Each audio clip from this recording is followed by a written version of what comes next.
नमस्कार दोस्तों, मैं हूं आपका दोस्त केबी और स्टैटिक जीके के एक नए वीडियो में आप सभी का स्वागत है। तो इस वीडियो में हम भारत के नेशनल पार्क के बारे में डिस्कस करेंगे। तो इससे पहले के वीडियो अगर आपको देखना है तो ऊपर के आई बटन पर क्लिक करिए और वहां से इसके पहले के वीडियो को भी देख सकते हैं।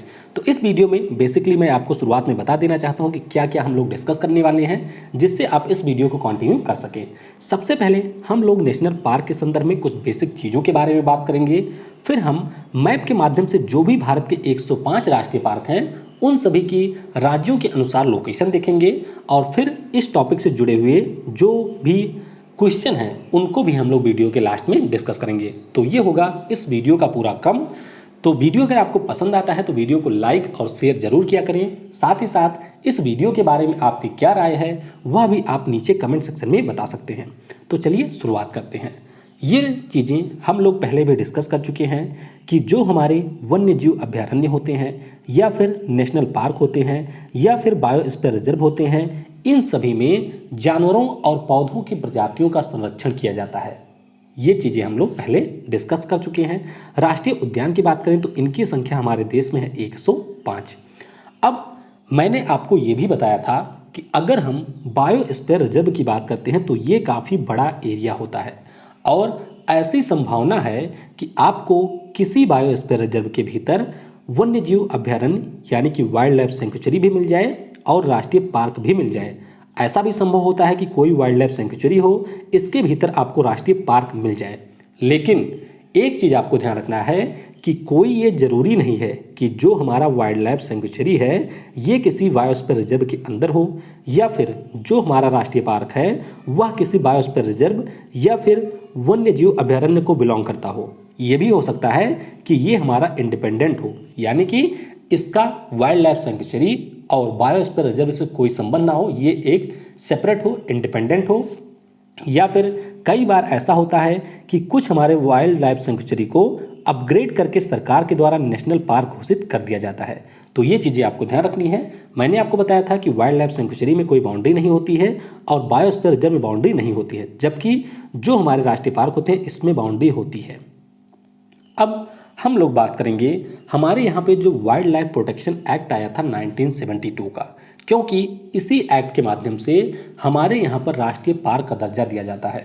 तो भारत सरकार के द्वारा अवैध शिकार से वन्य जीवों की रक्षा और उनके संरक्षण के लिए 1972 में ये अधिनियम लाया गया था और इस अधिनियम में कुल मिलाकर के 6 अनुसूचियाँ हैं। अगर हम बात करते हैं पहली और दूसरी अनुसूची की, यानी कि फर्स्ट एंड सेकंड शेड्यूल की, तो इसमें जिन भी जीवों को शामिल किया गया है उनका पूर्ण संरक्षण होता है, यानी कि उनका किसी भी कीमत पर शिकार नहीं किया जा सकता है।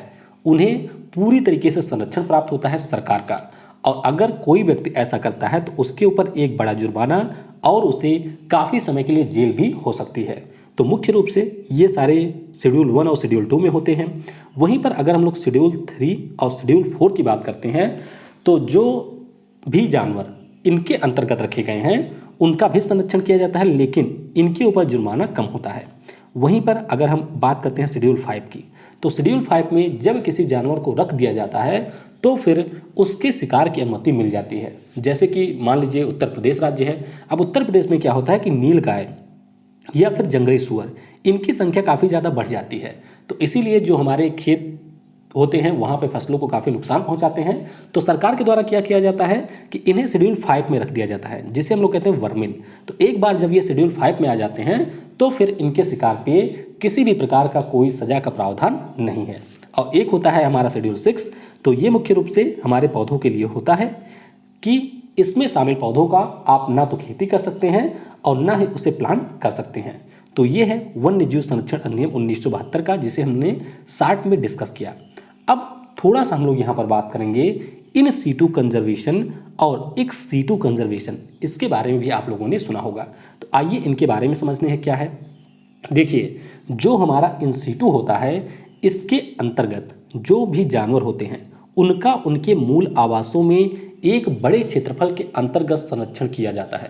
मतलब क्या हुआ, जैसे अगर आपको एक टाइगर का संरक्षण करना है तो क्या करेंगे, इसे आप किसी बायोस्फीयर रिजर्व में रख देंगे या फिर इसे आप किसी वाइल्ड लाइफ सेंचुरी में रख देंगे या फिर इसे आप किसी राष्ट्रीय पार्क में रख देंगे और ये सारे काफ़ी बड़े एरिया में फैले होते हैं। तो एक तरह से कह सकते हैं कि इनका जो संरक्षण है वह एक प्रकार से इनके प्राकृतिक आवास में किया जा रहा है। वहीं पर अगर हम एक्स सिटू कंजर्वेशन की बात करते हैं तो इसके अंतर्गत भी जानवरों का संरक्षण किया जाता है, लेकिन इनकी तुलना में काफ़ी छोटे क्षेत्र में किया जाता है। जैसे कि हमारे बॉटनिकल गार्डन हो गए जहाँ पे पौधों के ऊपर रिसर्च किया जाता है, हमारे जीन बैंक हो गए, या फिर आपने देखा होगा जू जो चिड़ियाघर होती हैं, चिड़ियाघर में भी टाइगर को रखा जाता है, लेकिन आपने देखा होगा कि उनका संरक्षण एक पिंजड़े में किया जाता है।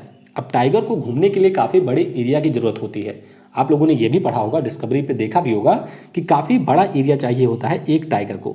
तो उसी प्रकार से जब हम उनके प्राकृतिक आवास में उनका संरक्षण करते हैं तो उसे हम लोग कहते हैं इन सीटू कंजर्वेशन।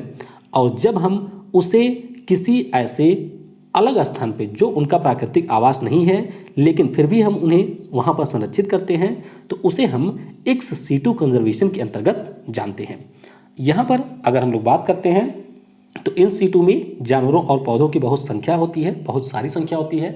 जैसे कि टाइगर रिजर्व की कोई बात कर लें तो ऐसा नहीं होगा कि उस टाइगर रिजर्व में आपको 1 या 2 ही टाइगर मिलेंगे, लेकिन चिड़ियाघर की अगर आप लोग बात करेंगे तो वहाँ पर आपको 1, 2 या 3, 4 ऐसे ही टाइगर मिलेंगे।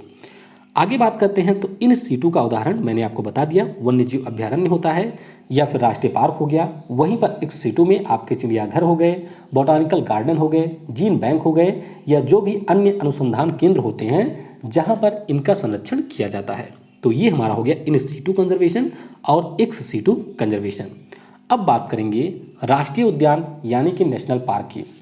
तो बस सिंपली इतना समझिए कि कोई ऐसा स्थान, जैसे मान लीजिए हमारा भारत हो गया, तो कोई ऐसा स्थान मिल गया सरकार को जहाँ पे काफ़ी ज़्यादा जैव विविधता है, यानी कि बायोडाइवर्सिटी काफ़ी अच्छी पाई जाती है और वहाँ पे जानवरों का संरक्षण किया जा सकता है, तो सरकार के द्वारा उसे राष्ट्रीय पार्क घोषित कर दिया जाता है। और इसमें सरकार वन्य जीव संरक्षण अधिनियम 1972 के अंतर्गत उसे घोषित करती है। लेकिन एक चीज़ आपको ध्यान रखना है कि हमारे यहाँ पर जो वन्य जीव संरक्षण अधिनियम आया था ये 1972 में आया था, लेकिन इससे पहले भी हमारे देश में 5 राष्ट्रीय पार्क ऑलरेडी थे। तो इसका मतलब ये नहीं है कि उससे पहले हमारे यहाँ राष्ट्रीय पार्क नहीं थे। राष्ट्रीय पार्क हमारे यहाँ 1936 में ही पहला बन गया था, जिसका नाम है जिम कॉर्बेट राष्ट्रीय पार्क। 1936 में बना था, कहाँ पर? उत्तराखंड में। और इसी जिम कॉर्बेट राष्ट्रीय पार्क को हम हैली नेशनल पार्क के नाम से भी जानते हैं। तो जिम कॉर्बेट एक शिकारी थे ब्रिटिश, और इन्हीं के नाम पर इसका नाम रखा गया है। तो वर्तमान में कुल राष्ट्रीय पार्क की संख्या 105। अब यहाँ पर कई जगह आप 104 पढ़ेंगे, क्योंकि एक आपको मिल जाएगा यहाँ पर मध्य प्रदेश में जो कि फॉसिल्स नेशनल पार्क है, जीवाश्म। तो कई जगह पर इसको काउंट नहीं किया जाता है। तो ध्यान रखिएगा कुल संख्या है 105। और जो हमारे राष्ट्रीय पार्क होते हैं इन्हें international union of conservation for nature की द्वितीय श्रेणी के तहत संरक्षित क्षेत्र घोषित किया जाता है। तो ये भी आपसे पूछा जा सकता है कि नेशनल पार्क IUCN की किस श्रेणी के अंतर्गत संरक्षित क्षेत्र होते हैं। तो ये होते हैं सेकेंड कैटेगरी के अंतर्गत। तो ये हम लोगों ने डिस्कस किया बेसिक के बारे में। अब चलिए शुरुआत करते हैं। भारत में सबसे ज़्यादा जो नेशनल पार्क हैं वो आपको मिलेंगे मध्य प्रदेश में। जैसे टाइगर रिजर्व हम लोगों ने पढ़ा था, उसी प्रकार से नेशनल पार्क भी आपको सबसे ज़्यादा मिलेंगे मध्य प्रदेश में। तो चलिए एक एक करके इनकी लोकेशन देखते हैं। सबसे पहले है जिसे हम लोग जानते हैं माधव नेशनल पार्क के नाम से। क्या नाम है? Madhav national park. तो ये भी आपको मिलेगा मध्य प्रदेश में। इसके बाद में है पन्ना नेशनल पार्क, ये आपने सुना ही होगा। पन्ना के बाद में पूर्व में चलेंगे तो यहाँ पर आपको मिलेगा संजय धुबरी नेशनल पार्क। और आपको पता होगा कि संजय धुबरी जो है ये हमारा एक टाइगर रिजर्व भी है, पन्ना भी है। इसके बाद में थोड़ा सा और आप नीचे आएंगे तो यहाँ पर बांधवगढ़ मिलेगा, ये भी एक टाइगर रिजर्व है। बांधवगढ़ के थोड़ा सा दक्षिण में आपको मिलेगा मांडला जीवाश्म नेशनल पार्क। इसे हम लोग national plant fossils national park के नाम से भी जानते हैं, national plants fossils national park. तो यहाँ पर मुख्य रूप से अवशेष रखे गए हैं जीव और जंतुओं के। तो ये ध्यान रखिएगा आपको मिलेगा मध्य प्रदेश में। इसके बाद में थोड़ा सा हम लोग और आगे बढ़ेंगे तो यहीं पर नीचे आ जाइए, यहाँ पर आपको मिलेगा जिसे हम कान्हा नेशनल पार्क के नाम से जानते हैं, ये भी एक टाइगर रिजर्व है। उसके बाद में थोड़ा सा और आप आगे आएंगे तो आपको मिल जाएगा इंदिरा प्रियदर्शनी पेंच नेशनल पार्क, और ये भी एक टाइगर रिजर्व है। फिर थोड़ा सा आप ऊपर चलेंगे तो यहाँ पर आपको सतपुड़ा नेशनल पार्क मिलेगा। और उसके बाद में थोड़ा सा और ऊपर जाएंगे तो यहाँ पर वन विहार नेशनल पार्क है। और सबसे महत्वपूर्ण है कूनो नेशनल पार्क। इसका नाम आपको इसलिए ध्यान रखना है कि भारत का सबसे नवीनतम नेशनल पार्क है कूनो नेशनल पार्क। 2018 में सरकार के द्वारा इसे नेशनल पार्क का दर्जा दिया गया था। तो यहाँ पर आप देख सकते हैं कि कुल मिलाकर के 10 नेशनल पार्क आपको मिलेंगे मध्य प्रदेश में। मध्य प्रदेश के बाद है छत्तीसगढ़। तो छत्तीसगढ़ में सबसे ऊपर आपको मिल जाएगा गुरु घासीदास नेशनल पार्क, और जो हम लोगों ने डिस्कस किया था अभी मध्य प्रदेश में संजय धुबरी, तो संजय धुबरी का वह हिस्सा जो छत्तीसगढ़ में आ गया था, इसी का नाम है गुरु घासीदास नेशनल पार्क। उसके बाद में आप नीचे आएंगे तो यहाँ पर इंद्रावती नेशनल पार्क है जो कि एक टाइगर रिजर्व भी है। उसके बाद में है कांगेर घाटी नेशनल पार्क। तो ये 3 नेशनल पार्क आपको मिल जाएंगे छत्तीसगढ़ में। फिर चलेंगे अंडमान और निकोबार में।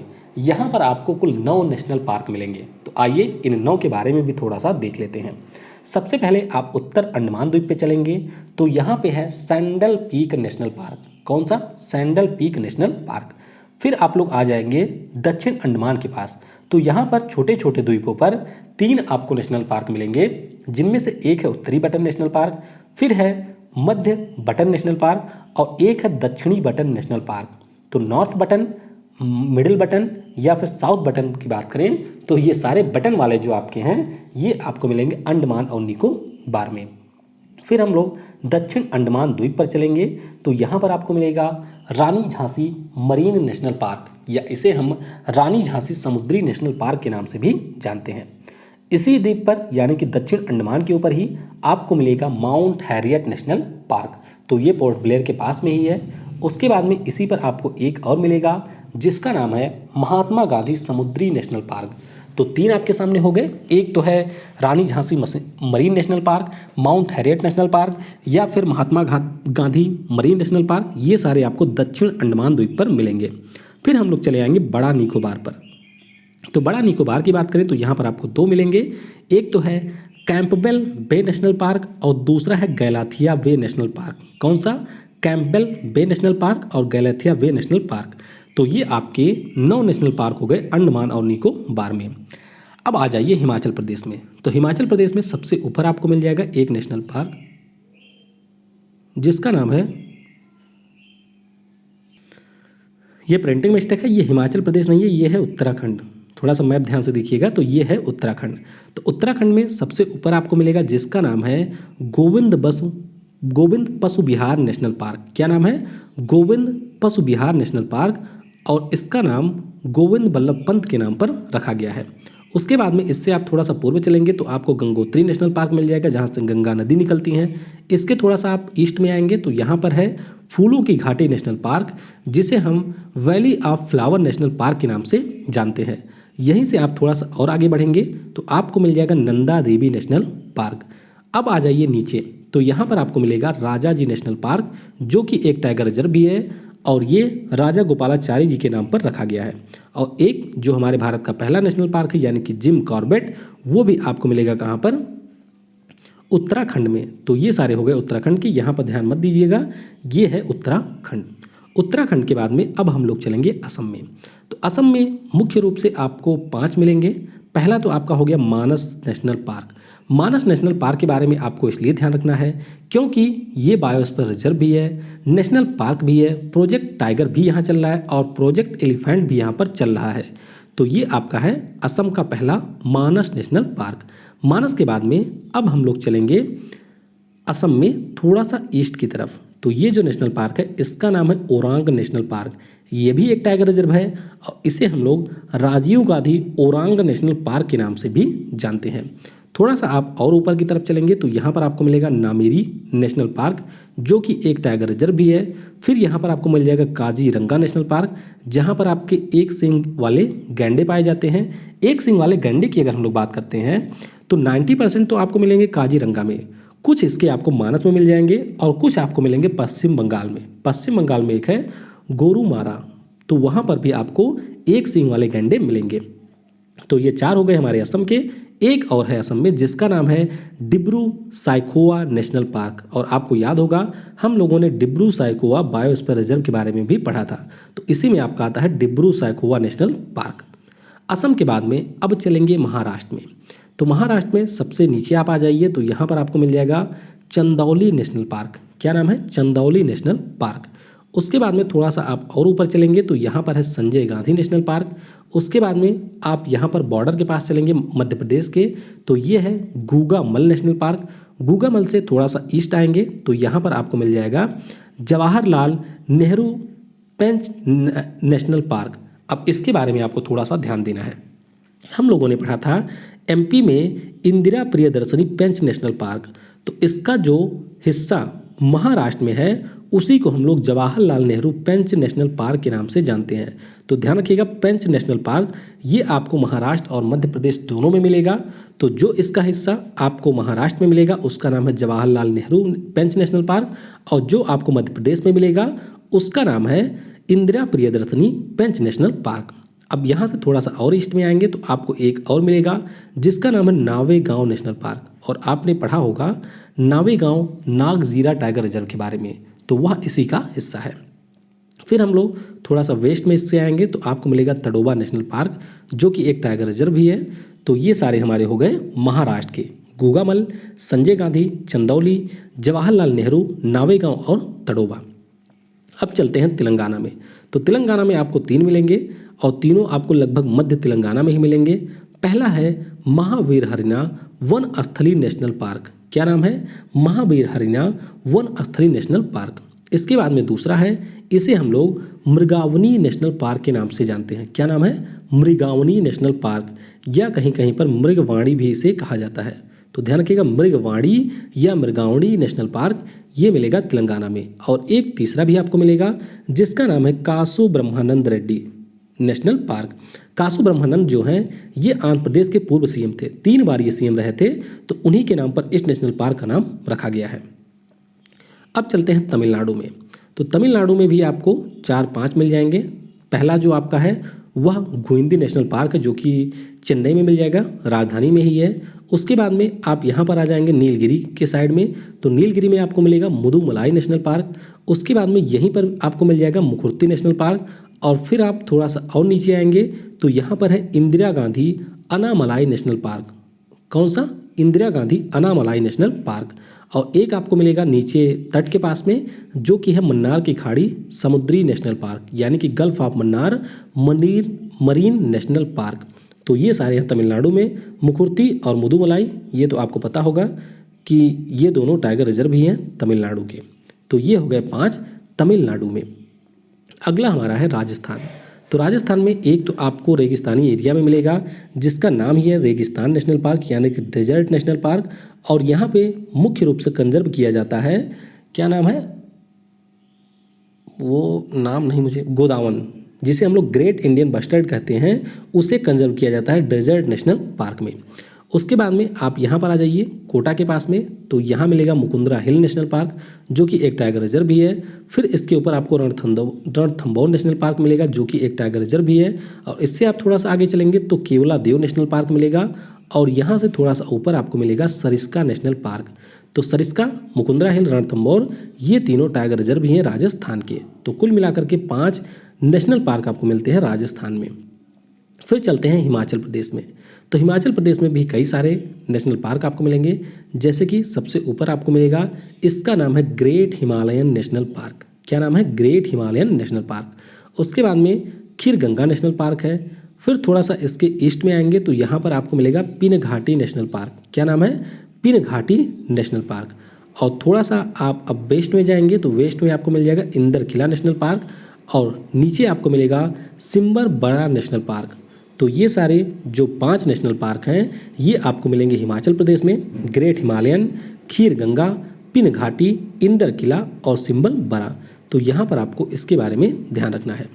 अब चलते हैं पश्चिम बंगाल में। तो पश्चिम बंगाल में भी कई सारे हैं। सबसे यहाँ पर किनारे यानी कि एकदम बाउंड्री के पास में नेपाल के आपको मिल जाएगा सिंगलीला नेशनल पार्क। क्या नाम है इसका? Singalila national park. इसी से आप थोड़ा सा और ईस्ट में चलेंगे तो यहाँ पर है न्योरा घाटी नेशनल पार्क। अब घाटी वाले थोड़ा सा आपको ध्यान रखने हैं, जैसे अभी हम लोगों ने हिमाचल में डिस्कस किया, उत्तराखंड में हम लोगों ने डिस्कस किया था, तो ऐसे आपको ध्यान रखना है। तो न्योरा वैली या न्योरा घाटी नेशनल पार्क ये भी पश्चिम बंगाल में है। यहाँ से थोड़ा और ईस्ट में आप चलेंगे तो यहाँ पर गोरुमारा नेशनल पार्क आपको मिल जाएगा। फिर आप थोड़ा सा और ईस्ट में आएंगे तो यहाँ पर जलदपारा नेशनल पार्क मिलेगा। और इसके थोड़ा सा और ईस्ट में आपको मिल जाएगा बक्सा नेशनल पार्क जो कि एक टाइगर रिजर्व भी है। तो हो सकता है थोड़ा सा लोकेशन इधर उधर हो गया हो, लेकिन ये सारे आपके नेशनल पार्क पश्चिम बंगाल में है। और एक बहुत ही प्रसिद्ध नेशनल पार्क सुंदरवन, ये भी आपको मिलेगा पश्चिम बंगाल में। तो सुंदरवन के बारे में मैंने आपको बताया ही था कि ये दुनिया का सबसे बड़ा मैंग्रोव वन फॉरेस्ट है और सुंदरी नाम के वृक्ष के कारण इसका नाम रखा गया है सुंदरवन। अब चलते हैं कर्नाटक राज्य में। तो कर्नाटक राज्य में भी आपको कई सारे मिल जाएंगे, जैसे कि सबसे पहले एक है अंसी नेशनल पार्क। हम लोगों ने पढ़ा था काली टाइगर रिजर्व या फिर डांडेली अंसी टाइगर रिजर्व के बारे में, तो वह इसी का पार्ट है। तो अंसी नेशनल पार्क आपको मिलेगा। इसके आप थोड़ा सा साउथ में आएंगे तो यहाँ पर है कुद्रेमुख नेशनल पार्क। फिर थोड़ा सा और आप साउथ में आएंगे तो यहाँ पर आपको मिलेगा राजीव गांधी नागरहोल नेशनल पार्क। क्या नाम है इसका? Rajiv Gandhi Nagarhole national park. और इसी के थोड़ा सा पास में नीलगिरी रेंज में ही बांदीपुर नेशनल पार्क भी मिलेगा। और इसके आप थोड़ा सा ऊपर चलेंगे यानी कि नॉर्थ में तो बन्नेर घट्टा नेशनल पार्क है। तो ये सारे जो नेशनल पार्क हैं ये आपको मिलेंगे कर्नाटक में। Anshi national park, Kudremukh national park, Rajiv Gandhi national park, Bannerghatta national park और है बांदीपुर नेशनल पार्क। अब चलते हैं केरल में। तो केरल में आपको मिलेगा शांत घाटी नेशनल पार्क, जिसे हम लोग साइलेंट वैली नेशनल पार्क के नाम से जानते हैं। उसके बाद में आपको मिलेगा मथिकट्टन सोला नेशनल पार्क। मथिकट्टन के बाद में थोड़ा सा आप और नीचे आएंगे तो एरवीकुलम नेशनल पार्क मिलेगा। एरवीकुलम के बगल में ही आपको मिल जाएगा पम्बादम सोला नेशनल पार्क। उसके बाद में यहीं पर आपको एक और मिलेगा जिसका नाम है अनाईमुदी सोला नेशनल पार्क। और इसके साउथ में आपको मिलेगा पेरियार नेशनल पार्क, जो कि एक टाइगर रिजर्व भी है। तो ये आप देख सकते हैं शांत घाटी, मथिकट्टन सोला, पम्बादम सोला, अनाईमुदी सोला, एरवीकुलम और पेरियार, ये सारे राष्ट्रीय पार्क हैं केरल के। अब चलते हैं आंध्र प्रदेश में। तो आंध्र प्रदेश में आपको दो मिलेंगे। एक तो आपका है राजीव गांधी नेशनल पार्क। कौन सा? Rajiv Gandhi national park. और उसके बाद में एक यहाँ पर है श्री वेंकटेश्वर नेशनल पार्क। और एक आपको यहाँ ऊपर मिलेगा तो इसका नाम है पापीकोंडा नेशनल पार्क। तो तीन आपको मिल गए आंध्र प्रदेश में, Papikonda national park, Shri Venkateswara national park, Rajiv Gandhi national park. Tiger reserve यहाँ पर एक है जिसका नाम है Shri Nagarjuna Sagar Srisailam tiger reserve. तो वो आपको मिलेगा यहाँ पर। अब चलते हैं जम्मू कश्मीर और लद्दाख में। तो जम्मू कश्मीर में आपको मिलेगा दाचगम नेशनल पार्क। क्या नाम है? दाचगम नेशनल पार्क। उसके बाद में इसके आप थोड़ा सा साउथ में आएंगे तो यहाँ पर आपको मिलेगा सलीम अली नेशनल पार्क, जिसे हम सिटी फॉरेस्ट नेशनल पार्क के नाम से भी जानते हैं। अब आपको यहाँ पर ये ध्यान रखना है कि सलीम अली पक्षी विहार जो है वह आपका मिलेगा गोवा में, लेकिन सलीम अली राष्ट्रीय पार्क आपको मिलेगा जम्मू कश्मीर में। तो सलीम अली एक पक्षी वैज्ञानिक थे हमारे देश के, उन्हीं के नाम पर इसका नाम रखा गया है। फिर आप थोड़ा सा और आ जाएंगे दक्षिण में ही तो किश्तवाड़ नेशनल पार्क भी आपको मिल जाएगा जम्मू कश्मीर में। और एक जिसका नाम है हेमीश नेशनल पार्क, जो कि क्षेत्रफल के दृष्टिकोण से भारत का सबसे बड़ा नेशनल पार्क है। ये पहले था जम्मू कश्मीर में, लेकिन अब जो बाउंड्री आ गई है इसके अनुसार ये चला गया है लद्दाख में। तो ये चार आपको मिल जाएंगे जम्मू और कश्मीर में, दचिगम, हेमीज, सलीम अली और किश्तवाड़। गुजरात की बात करते हैं तो यहाँ पर आपको मिल जाएगा एक तो है कच्छ या मरीन नेशनल पार्क। उसके बाद में दूसरा आपका है गिर नेशनल पार्क। गिर के बाद में आपको मिलेगा वंसदा नेशनल पार्क। और एक आपको और मिलेगा जिसका नाम है वेलवदर या ब्लैक बक नेशनल पार्क। तो ये चार आपको मिलेंगे, कच्छ या मरीन, गिर नेशनल पार्क। मुख्य रूप से यहाँ पर हमारे शेरों को रखा जाता है, जो एशियाई शेर हैं उनको रखा जाता है गिर नेशनल पार्क में। वेलवदर है जहाँ पर ब्लैक बक रखा जाता है, जिसे हम लोग चिंकारा हिरन के नाम से जानते हैं, जिसका शिकार किया था सलमान खान ने। और फिर है बंसदा नेशनल पार्क। चलते हैं मिजोरम में। तो मिजोरम में आपको मुख्य रूप से दो मिलेंगे। एक तो है मुरलेन नेशनल पार्क और एक आपको मिलेगा जिसका नाम है फवेंग पुई नेशनल पार्क। कौन सा? मुरलेन नेशनल पार्क, काफ़ी बार ये पूछा जा चुका है। और एक है फवेंग पुई नेशनल पार्क। तो ये दोनों हैं मिजोरम में। और मिजोरम में टाइगर रिजर्व हम लोगों ने पढ़ा था जिसका नाम था डंपा। उड़ीसा की बात करते हैं तो दो नेशनल पार्क आपको यहाँ पर मिलेंगे। टाइगर रिजर्व भी वैसे दो ही हैं। तो पहला तो आपका है सिमलीपल। तो सिमलीपल एक टाइगर रिजर्व भी है। और उसके बाद में है भीतरकनिका। भीतरकनिका हमारे जो साल्ट वाटर क्रोकोडाइल होते हैं उनके लिए फेमस है। किसके लिए? सॉल्ट वाटर क्रोकोडाइल के लिए। तो दो नेशनल पार्क आपको मिलेंगे उड़ीसा में, भीतरकनिका और सिमलीपल। अब चलते हैं उत्तर प्रदेश में। तो उत्तर प्रदेश में एकमात्र आपको मिलेगा जिसका नाम है दुधवा नेशनल पार्क। और जो आपको पॉलिटी पढ़ाते हैं शुभम सर, उनका घर भी इसी दुधवा नेशनल पार्क के पास में है। चलते हैं बिहार और झारखंड में। तो बिहार में भी आपको सिर्फ एक मिलेगा जो कि है वाल्मीकि नेशनल पार्क, जो कि एक टाइगर रिजर्व भी है। झारखंड की बात करते हैं तो यहाँ पर भी आपको एक ही मिलेगा जो कि है बेतवा नेशनल पार्क, और इसी बेतवा के पास में ये पलामू टाइगर रिजर्व। तो पलामू नाम का टाइगर रिजर्व है झारखंड में, और बेतला नाम का राष्ट्रीय पार्क है। अब चलते हैं अरुणाचल प्रदेश में। तो यहाँ पर आपको दो मिल जाएंगे, एक तो है मौलिंग नेशनल पार्क और दूसरा आपका है नामदफा नेशनल पार्क। तो ध्यान रखिएगा, नामदफा आपका एक टाइगर रिजर्व भी है। तो मौलिंग नेशनल पार्क और नामदफा नेशनल पार्क ये दोनों है अरुणाचल प्रदेश में। इसके बाद में सिक्किम में आपको एक ही मिलेगा जो कि है कंचनजंगा, जो कि एक बायोस्फीयर रिजर्व भी है। इसके अलावा यह यूनेस्को का एक स्थल भी है। तो कंचनजंगा नेशनल पार्क ये आपको मिल जाएगा सिक्किम में। और कंचनजंगा दुनिया की तीसरी सबसे ऊंची चोटी है। पहली कौन सी है? तो पहली है माउंट एवरेस्ट, दूसरी है K2 जिसे हम लोग कराकोरम के नाम से जानते हैं, और ये है कंचनजंगा जो कि भारत की सबसे ऊंची है। वैसे भारत की सबसे ऊंची K2 है, लेकिन ये POK में आता है तो इसीलिए सबसे ऊंची हम लोग मानते हैं कंचनजंगा को। अब चलते हैं हम लोग मेघालय में। ये आपका कौन सा है? मेघालय। तो मेघालय में आपको दो मिल जाएंगे, एक तो आपका है नोकरीक रिज नेशनल पार्क और दूसरा आपका है बाल पखराम नेशनल पार्क। बाल पखराम नेशनल पार्क, तो ये दोनों आपको मिलेंगे मेघालय में। कहाँ पर? मेघालय में आपको ये दोनों मिलेंगे। उसके बाद में बात करेंगे त्रिपुरा और मणिपुर की। तो ये आपका है त्रिपुरा। त्रिपुरा में आपको मिलेगा एक नेशनल पार्क जिसका नाम है बाइसन। बाइसन जो कि एक जंगली भैंसे के समान होता है। तो ये मुख्य रूप से यहाँ पर कंजर्व किया जाता है, तो इसीलिए इसे हम लोग बाइसन नेशनल पार्क या फिर राजबरी नेशनल पार्क के नाम से जानते हैं। तो नवीन नाम इसका हो गया राजबरी। और उसके बाद में एक आपको और मिलेगा जिसे हम लोग जानते हैं क्लाउडेड लेपर्ड नेशनल पार्क। क्या नाम है? Clouded leopard national park. लेकिन ये जो क्लाउडेड लेपर्ड है ये राजकीय पशु कहाँ का है? तो ये राजकीय पशु है मेघालय का। और फिर चलते हैं मणिपुर में।